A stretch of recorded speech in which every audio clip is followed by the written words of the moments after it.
Chapter 5. Every object in the next day's journey was new and interesting to Elizabeth, and her spirits were in a state of enjoyment, for she had seen her sister looking so well as to banish all fear for her health, and the prospect of her northern tour was a constant source of delight. When they left the high road for the lane to Hunsford, every eye was in search of the parsonage, and every turning expected to bring it in view. The palings of Rosings Park was their boundary on one side.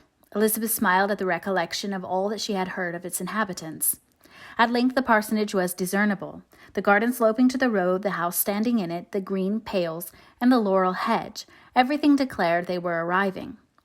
Mr. Collins and Charlotte appeared at the door, and the carriage stopped at the small gate which led by a short gravel walk to the house, amidst the nods and smiles of the whole party.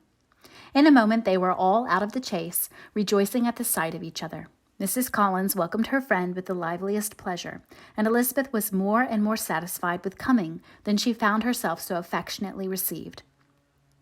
She saw instantly that her cousin's manners were not altered by his marriage. His formal civility was just what it had been, and he detained her some minutes at the gate to hear and satisfy his inquiries after all her family. They were then, with no other delay than his pointing out the neatness of the entrance, taken into the house, and as soon as they were in the parlor, he welcomed them a second time, with ostentatious formality, to his humble abode, and punctually repeated all his wife's offers of refreshment.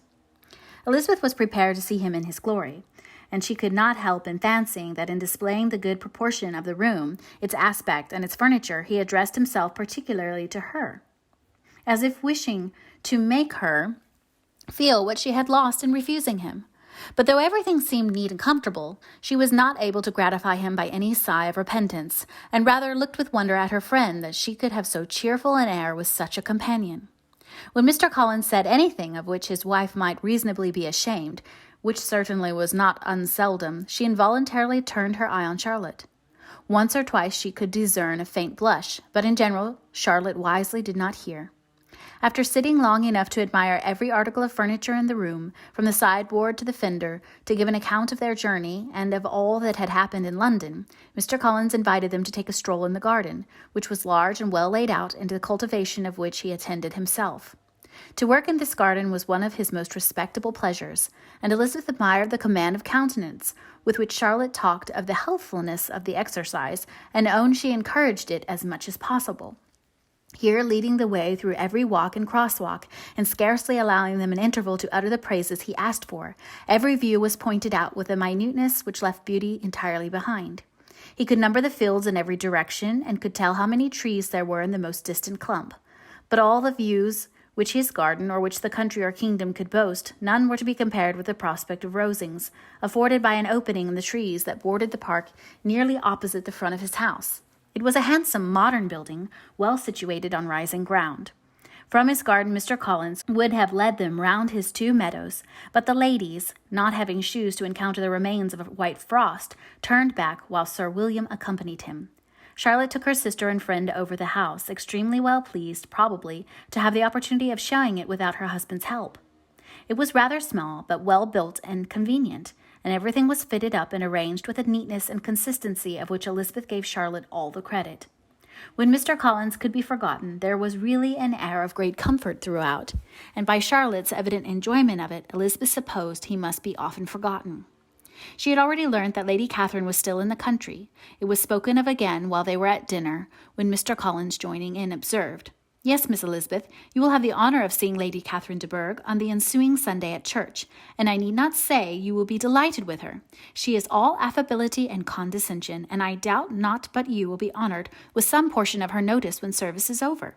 I have scarcely any hesitation in saying she will include you and my sister Maria in every invitation with which she honours us during your stay here. Her behaviour to my dear Charlotte is charming. We dine at Rosings twice every week, and are never allowed to walk home. Her ladyship's carriage is regularly ordered for us. I should say one of her ladyship's carriages, for she has several. Lady Catherine is a very respectable, sensible woman indeed," added Charlotte, "and a most attentive neighbour."